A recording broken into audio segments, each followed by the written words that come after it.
Sa Express News Abroad, pagkalas ng tipak ng isang glacier na sinundan ng matinding pagragasa ng pinaghalong tubig at putik. Yan po ang delubyong naranasan sa border ng Nepal at Tibet sa China kahapon.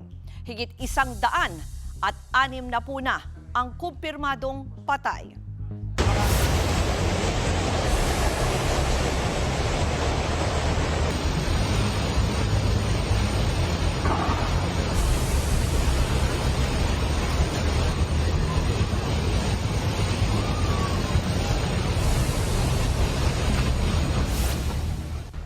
Ganyan katinding flash floods ang sumalanta sa northern Nepal.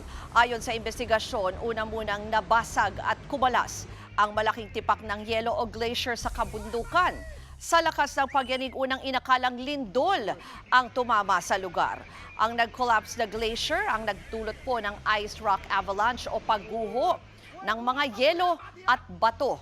At kalaunan ay nagresulta sa mudslide. Sa kuha ng CCTV, kita kung paanong nagsipulasan ang ilang residente sa isang compound bago rumagasa ang putik.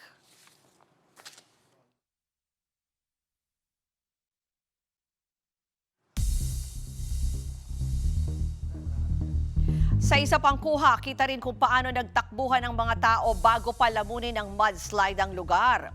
Marami rin pong infrastruktura ang nasira. Panoorin natin.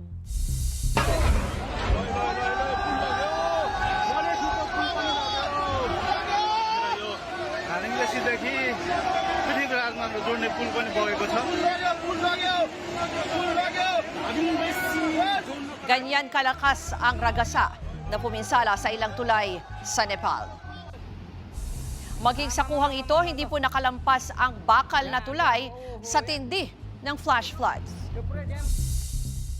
Sa huling tala ng kanilang gobyerno, 162 bangkay na ang na-recover sa trahedya. Nasa 1,500 naman ang nawawala na karamihan po ay mga turista.